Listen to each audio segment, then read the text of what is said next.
Hi guys, good afternoon to all of you. Hopefully आप लोग सब अच्छे हों। स्टूडेंट्स, इस वीडियो में हम लोग एक क्वेश्चन देखेंगे जो कि ब्लड सर्कुलेटरी सिस्टम का एक क्वेश्चन है और बहुत ही इंपॉर्टेंट क्वेश्चन है। इस क्वेश्चन में आपको पूछा गया है which of the following represents the systemic circulations. Systemic circulations के बारे में पूछा गया है इन ह्यूमंस। आपको पता है जो ह्यूमंस में जो ब्लड सर्कुलेशंस होता है वो डबल ब्लड सर्कुलेशन होता है। उसमें एक होता है पल्मोनरी सर्कुलेशन और एक होता है सिस्टमिक सर्कुलेशंस। तो इसमें आपको सिस्टमिक सर्कुलेशंस के बारे में पूछा गया है। उसको अगर हम लोग देखने की कोशिश करते हैं, जैसे मान लो अगर ये हमारा छोटा सा हार्ट रहता है, इसमें 4 चैम्बर रहता है।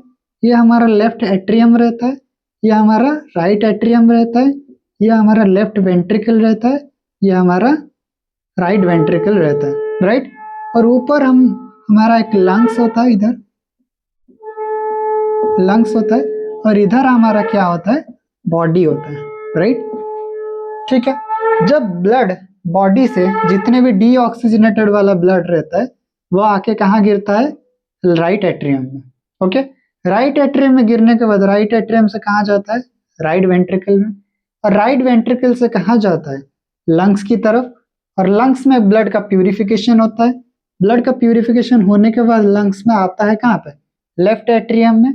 और लेफ्ट एट्रियम में आने के बाद जाता है कहाँ, लेफ्ट वेंट्रिकल।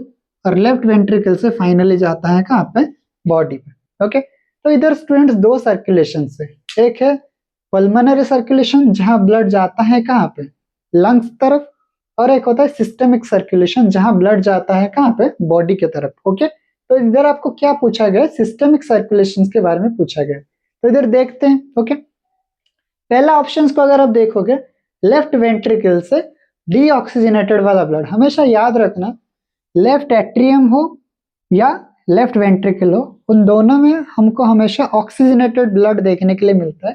तो इधर आपको डीऑक्सीजनेटेड ब्लड है, मतलब पहला ऑप्शन तो नहीं है, पहले ही गलत हो गया। ऑप्शन बी को अगर हम लोग देखें, राइट वेंट्रिकल से ऑक्सीजनेटेड ब्लड, राइट वेंट्रिकल से स्टूडेंट्स कभी भी ऑक्सीजनेटेड ब्लड नहीं जाता है, राइट वेंट्रिकल से हमेशा डीऑक्सीजनेटेड ब्लड रहता है। तो राइट वेंट्रिकल से कभी ऑक्सीजनेटेड ब्लड नहीं जाता है, तो मतलब ये भी गलत है। ओके, ऑप्शन सी को अगर हम लोग देखें, लेफ्ट वेंट्रिकल से डीऑक्सीजनेटेड ब्लड, लेफ्ट वेंट्रिकल से बॉडी की ओर कभी भी डीऑक्सीजनेटेड ब्लड नहीं जाता है, लेफ्ट वेंट्रिकल से हमेशा ऑक्सीजनेटेड ब्लड जाता है, मतलब ये भी गलत है।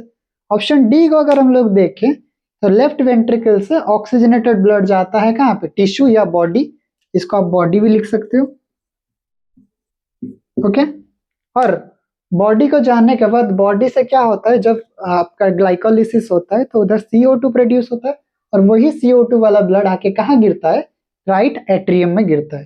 तो मतलब जो बॉडी से निकलता है जो ब्लड, उसमें आपका क्या होता है, CO2 होता है, और बॉडी की तरफ जो ब्लड जाता है उसमें क्या होता है, ऑक्सीजन होता है।